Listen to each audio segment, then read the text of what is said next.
Hello everyone आपण समस्त को आमर यूट्यूब चैनल फ्रेश ओडिशा को मु स्वागत करुच्ची। आज वीडियो रे आमे नवम श्रेणी भूगोल बहिर तृतीय अध्याय जलवायु यही चैप्टर क्वेश्चन आंसर गुड़िक डिस्कसन करवा। तो समस्त की रिक्वेस्ट रहा समस्ते वीडियोटी को शेष पर्यंत देखिए।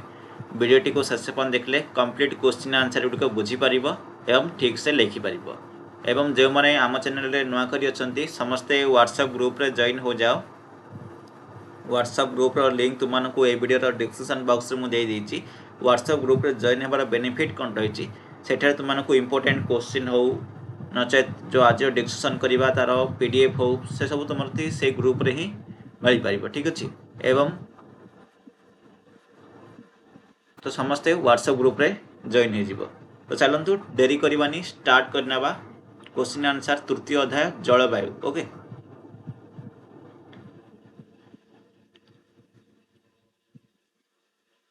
कौन रही देख प्रथम प्रश्न कौन रही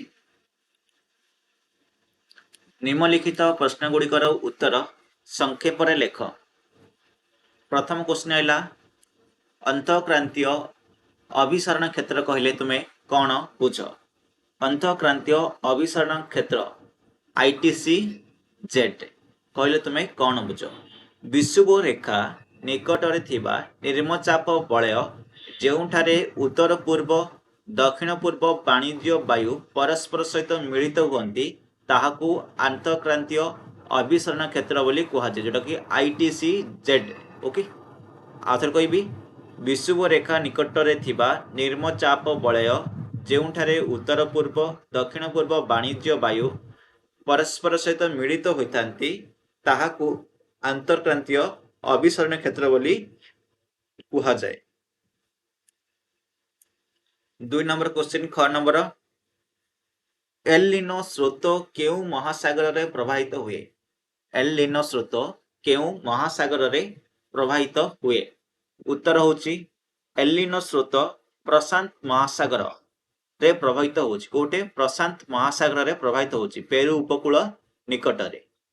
ग नंबर क्वेश्चन हैला कोरियोलिस बल कौन। कोरियोलिस बल कौन। पृथ्वीर आवर्तन जगु सृष्टि होउथुबा आभासी बल जहा वायु प्रवाह को उत्तर गोलार्धरे डाहाण को एवं दक्षिण गोलार्धरे बाम को सूचित करे ताहाकू कोरियोलिस बल बोली कहुए। पुनर्बार कहूँ पृथ्वीर आवर्तन जगु सृष्टि होउथुबा आभासी बल जहा वायुमंडल को उत्तर गोलार्धरे एवं डाहाण को दक्षिण गोलार्धरे बाम को विद्युत करे बाम को कौन विच्युत करे ताहाकू कोरियोलिस बल बोली कहुए। क्लियर पिला माने ग नंबर पर्यंत। एवं आसला घ नंबर कही मौसुमी भंजन काहाकू कहती। मौसुमी भंजन काहाकू कहती। मौसुमी ऋतु रे वर्षा निरवच्छिन्न न होई किछि दिन वर्षा परे मझिरे मझिरे वर्षाहीन शुष्क दिन आसी थाए सेही वर्षाहीन अवधि को पिला माने मौसुमी भंगन बोली कहुए। मॉनसून ब्रेक बोली मध्य कहुजाउछि। ओके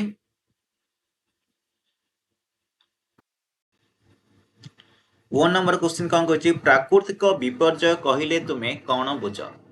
प्रकृतिर कौनसी आकस्मात बा चरम परिवर्तन जोगु जेतेबेले जीवन संपत्ति और परिवेश रे व्यापक क्षयक्षति घटे जेपरिक बन्या हो बात्या हो मरुड़ी इत्यादि ताहाकू प्राकृतिक विपर्यय बोली कहबा। ताहाकू कौन कह जाए प्राकृतिक विपर्यय बोली कहा जाए।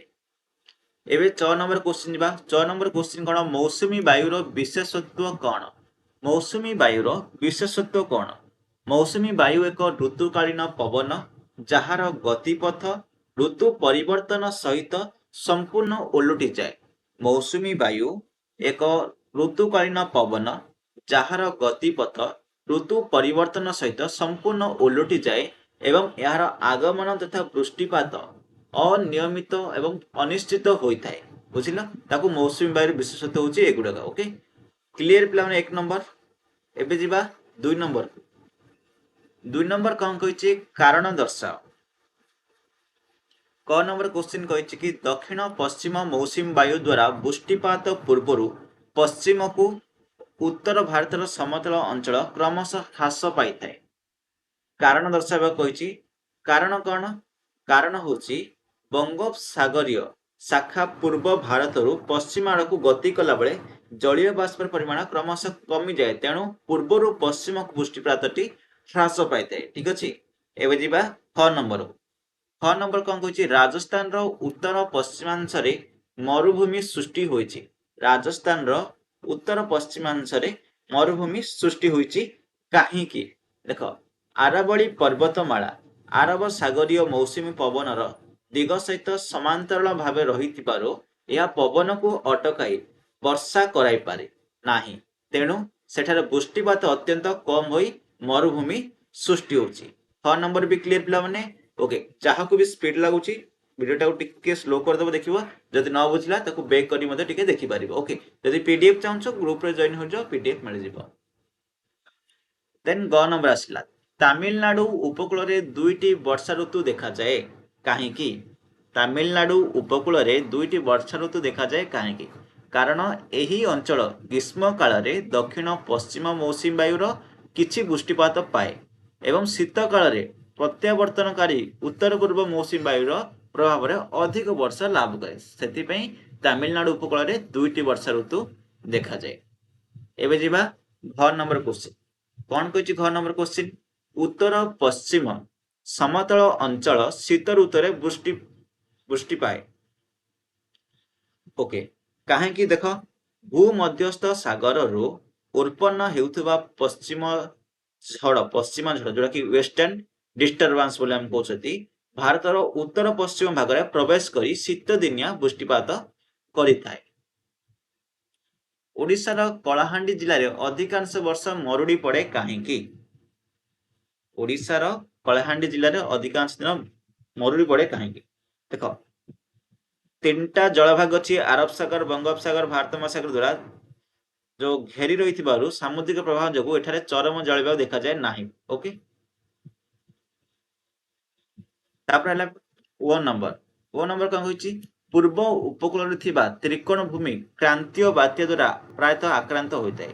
पूर्व उपकूल त्रिकोण भूमि द्वारा बात्या द्वारा क्रांतीय बात्या द्वारा प्रांतः आक्रांत होता है। देख अक्टोबर नवेम्बर मासरे बंगोपसागर सृष्टि होता भयंकर क्रांतीय घूर्णी बात्या सीधा सड़क पूर्व तटवर्ती अंचल एवं घंच जनबसती त्रिकोण भूमि पर आघात करिथाए। तापर आसला 6 नंबर उपद्वीप अंचल रे शीत ऋतु प्राय नाही कहले चले।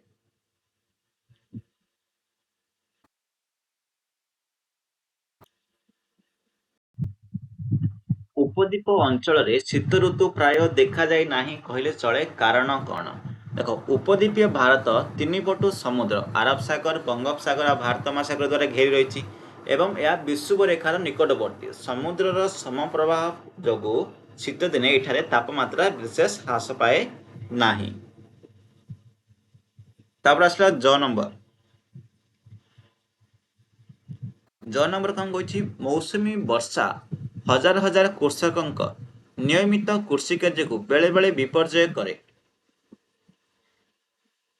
मौसुमी वर्षा भारत में पिला मौसुमी वायुर आगमन प्रस्थान एवं वृष्टिपातर परिमाण सर्वदा अनिश्चित थाउची आउ अनियमित थाउची बेले बेले कौन होची प्रबल वर्षा जो बन्या एवं वर्षा अभाव में मरुड़ी परिस्थिति सृष्टि होई चाष कार्य संपूर्ण नष्ट होची। पर्वतर अनुबात अंचल अल्प वृष्टि पाई थे पर्वतर अनुबात अंचल अल्प वृष्टि पाई थाए काहींकि जलीय बाष्पूर्ण आर्द्र वायु पर्वतर प्रतिबात पार्श्व ऊपर को उठी प्रबल वर्षा करारे शुष्क हो जाए। ठीक अच्छे अनुबात पार्श्व को अवतरण कला बेले यार तापमात्रा वृद्धि पाए एवं जलीय बाष्प कमी जाए फल कौन हुए यही वृष्टि छाया अंचल खूब कम वृष्टिपात हुए। क्लियर एतिक बंत 2 नंबर क्लियर हेलो।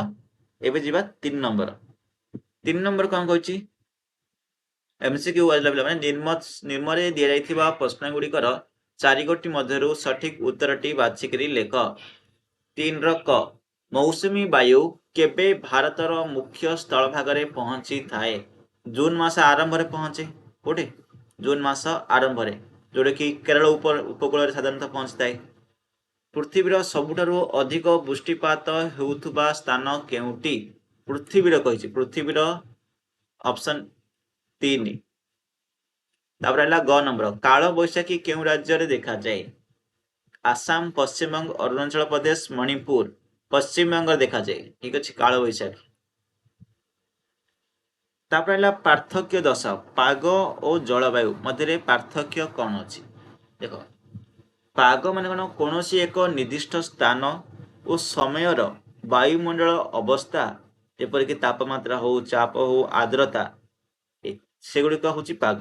ଏହା ଦିନକୁ ଦିନ କିମ୍ବା ଘଣ୍ଟାକୁ ଘଣ୍ଟା ପରିବର୍ତ୍ତନ ହୋଇପାରୁଛି। କିନ୍ତୁ ଜଳବାୟୁ କୌଣସି ଏକ ବୃହତ ଅଞ୍ଚଳରେ ଦୀର୍ଘ ସମୟ ଧରି, ଯେପରିକି 30ରୁ 35 ବର୍ଷ ପାଗର ହାରାହାରି ଅବସ୍ଥାକୁ ଆମେ ଜଳବାୟୁ ବୋଲି କହିବା। ଏହା କ'ଣ? ଦ୍ରୁତ ପରିବର୍ତ୍ତନଶୀଳ ନାହିଁ। ପାଗଟା ଦ୍ରୁତ ପରିବର୍ତ୍ତନଶୀଳ। ଉତ୍ତର ପୂର୍ବ ମୌସୁମୀ ବାୟୁ ଆଉ ପ୍ରତ୍ୟାବର୍ତ୍ତନଶୀଳ ମୌସୁମୀ ବାୟୁ। ଉତ୍ତର ପୂର୍ବ ମୌସୁମୀ ବାୟୁ ଏହା ମୁଖ୍ୟତଃ ଶୀତ ଋତୁରେ, ଯେପରିକି ଡିସେମ୍ବର ଟୁ ଫେବୃଆରୀ, ସ୍ଥଳ ଭାଗରୁ ଜଳଭାଗ ଆଡ଼କୁ ପ୍ରବାହିତ ଶୁଷ୍କ ପବନ ପିଲାମାନେ। ଯେତେବେଳେ ପ୍ରତ୍ୟାବର୍ତ୍ତନ ମୌସୁମୀ ବାୟୁ କ'ଣ? ଶରତ ଋତୁରେ, ଅକ୍ଟୋବର ଆଉ ନଭେମ୍ବରରେ ଦକ୍ଷିଣ ପଶ୍ଚିମ ମୌସୁମୀ ବାୟୁ ଭାରତର ଉତ୍ତର ଭାଗରୁ ଦକ୍ଷିଣ ଭାଗକୁ ଫେରି ଆସିବାର ପ୍ରକ୍ରିୟାଟା ହେଉଛି ପ୍ରତ୍ୟାବର୍ତ୍ତନଶୀଳ ମୌସୁମୀ ବାୟୁ। ଏବେ ଆସିଲା 5 ନମ୍ବର। 5 ନମ୍ବର କ'ଣ କହିଛି? ଜଳବାୟୁର ନିୟାମକ ଗୁଡ଼ିକ ଉପରେ ସଂକ୍ଷିପ୍ତ ଟିପ୍ପଣୀ ଦିଅ। ଜଳବାୟୁର ନିୟାମକ ଗୁଡ଼ିକ କ'ଣ କ'ଣ? ତ କୌଣସି ସ୍ଥାନର ଜଳବାୟୁକୁ ନିୟନ୍ତ୍ରଣ କରୁଥିବା ମୁଖ୍ୟ ଉପାଦାନ ଗୁଡ଼ିକ ହେଉଛି ଅକ୍ଷାଂଶ, ସମୁଦ୍ର ପତନର ଉଚ୍ଚତା, ସମୁଦ୍ରରୁ ଦୂରତା, ବାୟୁଚାପ ଆଉ ବାୟୁ ପ୍ରବାହ, ଭୂପ୍ରକୃତି ଇତ୍ୟାଦି। ଆଉ ଯଦି ଆମେ ଡିଟେଲ୍ସ ଲେଖିବା, ଅକ୍ଷାଂଶ କଲେ କ'ଣ? ବିଷୁବ ରେଖାରୁ ଦୂରତା ବୃଦ୍ଧି ପାଇଲେ ତାପମାତ୍ରା କ୍ରମଶଃ ହ୍ରାସ ପାଏ। ସମୁଦ୍ର ପତନର ଉଚ୍ଚତା ମାନେ କ'ଣ? ଭୂପୃଷ୍ଠରୁ ଉପରକୁ ଗଲେ ପ୍ରତି 165 ମିଟର ତାପମାତ୍ରା 1 ଡିଗ୍ରୀ ହ୍ରାସ ପାଏ। ସମୁଦ୍ରରୁ ଦୂରତା, ସମୁଦ୍ର ଉପକୂଳରେ ସମଭାବାପନ୍ନ ଏବଂ ଦୂରବର୍ତ୍ତୀ ସ୍ଥଳଭାଗରେ ଚରମ ଜଳବାୟୁ ଅନୁଭୂତ ହୋଇଥାଏ। ବାୟୁଚାପ ଆଉ ବାୟୁ ପ୍ରବାହ, ଉଚ୍ଚ ଚାପ ଓ ନିମ୍ନ ଚାପ ବଳୟ ପବନର ଗତିପଥ ତଥା ବର୍ଷାକୁ ନିର୍ଦ୍ଧାରଣ କରିଥାଏ। ଭୂପ୍ରକୃତି, ଉଚ୍ଚ ପର୍ବତ ଶ୍ରେଣୀ ଜଳୀୟ ବାଷ୍ପ ପୂର୍ଣ୍ଣ ପବନକୁ ଅଟକାଇ ପୁଷ୍ଟି କରିଥାଏ। ଏବେ ଯିବା 6 ନମ୍ବର, ଦକ୍ଷିଣ ପଶ୍ଚିମ ମୌସୁମୀ ବାୟୁର ଗତିପଥ ବର୍ଣ୍ଣନା କର। କ'ଣ? ଦକ୍ଷିଣ ପଶ୍ଚିମ ମୌସୁମୀ ବାୟୁର ଗତିପଥ ବର୍ଣ୍ଣନା କରି ବିଭିନ୍ନ ସ୍ଥାନରେ ହେଉଥିବା ବୃଷ୍ଟିପାତ ସମ୍ବନ୍ଧରେ ଲେଖ ବୋଲି କହିଛି। ଦେଖ, ଭାରତର ତ୍ରିକୋଣାକାର ଭୂଗଠନ ଯୋଗୁଁ ଦକ୍ଷିଣ ପଶ୍ଚିମ ମୌସୁମୀ ବାୟୁ 2ଟି ଶାଖାରେ ବିଭକ୍ତ ହୋଇଥାଏ। ଗୋଟେ ହେଉଛି ଆରବ ସାଗରୀୟ ଶାଖା, ଗୋଟେ ହେଉଛି ବଙ୍ଗୋପସାଗରୀୟ ଶାଖା। ଆରବ ସାଗରୀୟ ଶାଖା କ'ଣ? ଏହା ପ୍ରଥମେ ପଶ୍ଚିମ ଘାଟ ପର୍ବତମାଳାରେ ବାଧାପ୍ରାପ୍ତ ହୋଇ ପଶ୍ଚିମ ଉପକୂଳରେ ପ୍ରବଳ ବର୍ଷା 250 ସେମିରୁ ଅଧିକ କରାଏ। ଏହାର ଅନ୍ୟ ଏକ ଅଂଶ ରାଜସ୍ଥାନ ଦେଇ ଉତ୍ତର ଭାରତକୁ ଯାଇଥାଏ। ସେପରି ବଙ୍ଗୋପସାଗରୀୟ ଶାଖା, ଯେଉଁଟାକି ମିଆଁମାର ଓ ଉତ୍ତର ପୂର୍ବ ଭାରତକୁ ଗତି କରି ଖାସି ପାହାଡ଼ର ବାଧାପ୍ରାପ୍ତ ହୋଇ ଚେରାପୁଞ୍ଜି ଆଉ ମୋସିନରାମରେ ପ୍ରବଳ ବର୍ଷା କରେ। ତାପରେ ହିମାଳୟକୁ ବାଧା ହୋଇ ଏହା ପଶ୍ଚିମ ଦିଗକୁ ଗତି କରେ ଏବଂ ପୂର୍ବ ପଶ୍ଚିମ ବୃଷ୍ଟିପାତର ପରିମାଣ କ୍ରମଶଃ ହ୍ରାସ କରାଇଥାଏ। ଓକେ, ତାପରେ ହେଲା ଜେଟ୍ ଷ୍ଟ୍ରିମ୍ ଭାରତର ମୌସୁମୀ ବାୟୁକୁ କିପରି ପ୍ରଭାବିତ କରେ? ଜେଟ୍ ଷ୍ଟ୍ରିମ୍ର ପ୍ରଭାବ କ'ଣ? ବାୟୁମଣ୍ଡଳର ଉପରି ଭାଗରେ ପ୍ରବାହିତ ତୀବ୍ର ଯେଉଁ ବେଗ ସମ୍ପନ୍ନ ବାୟୁ ସ୍ରୋତକୁ ଜେଟ୍ ଷ୍ଟ୍ରିମ୍ ବୋଲି କୁହାଯାଏ। ଏଥିରେ ପଶ୍ଚିମ ଜେଟ୍ ଷ୍ଟ୍ରିମ୍ ଅଛି, କ୍ରାନ୍ତୀୟ ପୂର୍ବ ଜେଟ୍ ଷ୍ଟ୍ରିମ୍ ଅଛି। ପଶ୍ଚିମ ଜେଟ୍ ଷ୍ଟ୍ରିମ୍ କ'ଣ? ଶୀତ ଦିନେ ଭୂମଧ୍ୟ ସାଗରୀୟ ପଶ୍ଚିମ ଝଡ଼କୁ ଭାରତର ଉତ୍ତର ପଶ୍ଚିମ ଭାଗକୁ ଟାଣି ଆଣି ଶୀତକାଳୀନ ବର୍ଷା କରାଇଥାଏ। ସେପରି କ୍ରାନ୍ତୀୟ ପୂର୍ବ ଜେଟ୍ ଷ୍ଟ୍ରିମ୍ କ'ଣ? ଗ୍ରୀଷ୍ମ ଋତୁରେ ତିବ୍ଦତ ମାଳଭୂମି ଉତ୍ତପ୍ତ ହେବା ଫଳରେ ଏହି ବାୟୁ ସୃଷ୍ଟି ହୋଇ ଭାରତକୁ ଦକ୍ଷିଣ ପଶ୍ଚିମ ମୌସୁମୀ ବାୟୁର ଆଗମନକୁ ତ୍ୱରାନ୍ୱିତ କରିଥାଏ। ଓକେ, ଏବେ ଯିବା 8 ନମ୍ବରକୁ। 8 ନମ୍ବର କ'ଣ କହିଛି? ଅବସ୍ଥିତି ଓ ଭୂପ୍ରକୃତି ଜଳବାୟୁକୁ କିପରି ନିୟନ୍ତ୍ରଣ କରେ? ଅବସ୍ଥିତି, କର୍କଟ କ୍ରାନ୍ତି ଭାରତର ମଧ୍ୟଭାଗ ଦେଇ ଯାଇଥିବାରୁ ଏହାର ଦକ୍ଷିଣ ଭାଗ କ୍ରାନ୍ତୀୟ ମଣ୍ଡଳ ଏବଂ ଉତ୍ତର ଭାଗ ଉପକ୍ରାନ୍ତୀୟ ମଣ୍ଡଳରେ ଅବସ୍ଥିତ ଅଛି। ତେଣୁ ଦକ୍ଷିଣ ଭାରତ ବର୍ଷ ସାରା ଉଷ୍ଣ ରହିଥାଏ। ବୁଝିଲ? ହିମାଳୟ ପର୍ବତମାଳା, ଏହା ମଧ୍ୟ ଏସିଆରୁ ଆସୁଥିବାରୁ ଅତ୍ୟନ୍ତ ଥଣ୍ଡା ପବନକୁ ଅଟକାଇ ଭାରତକୁ ଶୀତ ପ୍ରକୋପରୁ ରକ୍ଷା କରେ ଏବଂ ଦକ୍ଷିଣ ପଶ୍ଚିମ ମୌସୁମୀ ବାୟୁକୁ ଅଟକାଇ ଭାରତରେ ପ୍ରବଳ ବର୍ଷା କରେ। ସେପରି ପଶ୍ଚିମ ଘାଟ ପର୍ବତମାଳା ଆରବ ସାଗରରୁ ଆସୁଥିବା ବାୟୁକୁ ବାଧା ଦେଇ ପଶ୍ଚିମ ଢାଲୁରେ ପ୍ରବଳ ବର୍ଷା କରେ ଏବଂ ପୂର୍ବ ପାର୍ଶ୍ୱକୁ ବୃଷ୍ଟିଛାୟା ଅଞ୍ଚଳରେ ପରିଣତ କରିଥାଏ। 9 ନମ୍ବର ହେଲା ଭାରତକୁ ବୃଷ୍ଟିପାତର ବଣ୍ଟନ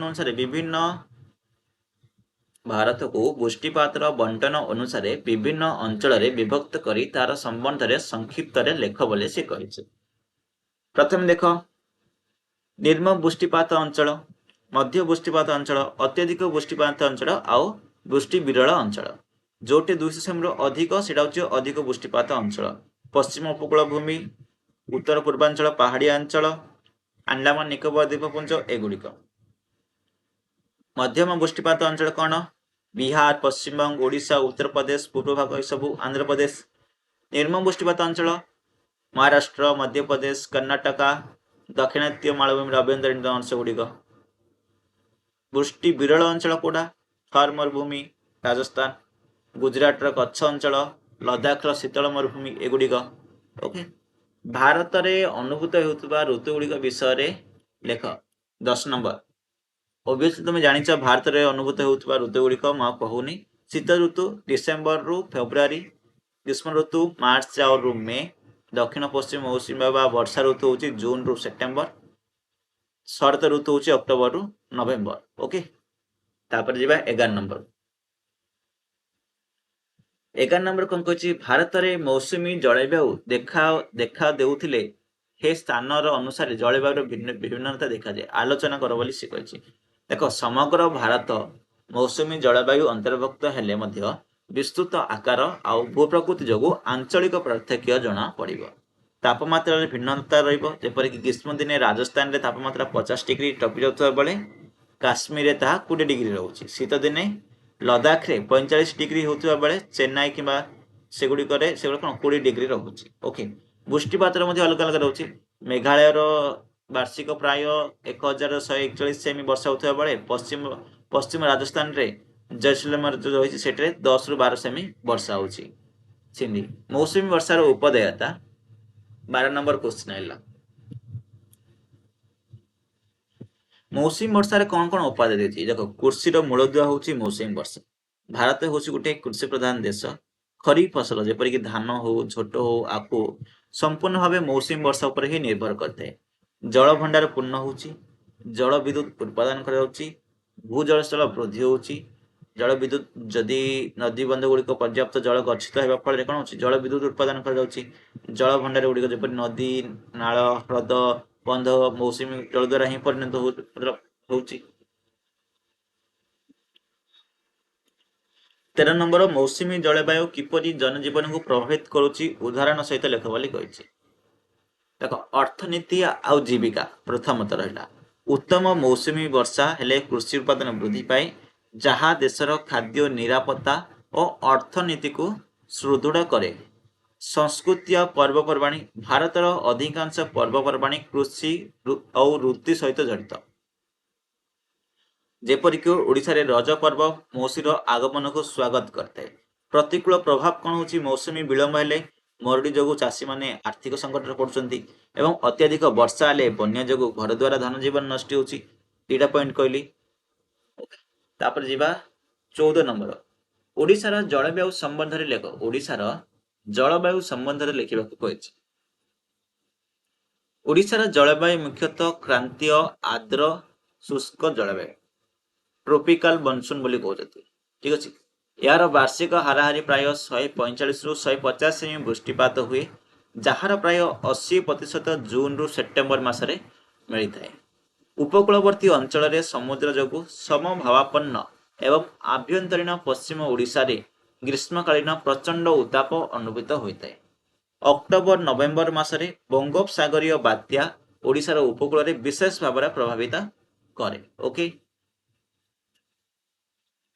ଏବେ ଆସ 15 ନମ୍ବର। ମରୁଡ଼ିର କାରଣ ଏବଂ ଏହାର ନିରାକରଣ ବ୍ୟବସ୍ଥା ସମ୍ବନ୍ଧରେ ଲେଖ। ମରୁଡ଼ିର କାରଣ ଆଉ ନିରାକରଣ। ମରୁଡ଼ି କାରଣ କ'ଣ? ମୌସୁମୀ ବାୟୁର ବିଳମ୍ବିତ ଆଗମନ, ଶୁଷ୍କ ବୃଷ୍ଟିପାତ, ଦୀର୍ଘକାଳୀନ ମୌସୁମୀ ଭଙ୍ଗନ, ଯୋଉଟାକି ମରୁଡ଼ିର କାରଣ। ନିରାକରଣ କ'ଣ? ବ୍ୟାପକ ଜଙ୍ଗଲ କ୍ଷୟ ଯୋଗୁଁ ମଧ୍ୟ ସନ୍ତୁଳନ ନଷ୍ଟ ହେଉଛି ଗୋଟେ। ଠିକ ଅଛି, ଭୂତଳ ଜଳର ଅତ୍ୟଧିକ ଭୂତଳ ଜଳକୁ ଠିକ ଭାବରେ ବ୍ୟବହାର ନ କରିବା, ଅପଚୟ କରିବା, ସେଥିପାଇଁ ମଧ୍ୟ ମରୁଡ଼ି ହେଉଛି। ନିରାକରଣ କ'ଣ? ବୃକ୍ଷରୋପଣ ମୁଖ୍ୟ କାରଣ। ଜଳକୁ ସଂରକ୍ଷଣ କରିବା, ଉନ୍ନତ ଜଳସେଚନ ବ୍ୟବସ୍ଥା କରିବା, ମରୁଡ଼ି ସଂରକ୍ଷଣ ଫସଲ କରିବା ଏସବୁ ହେଉଛି ତାର ନିରାକରଣ।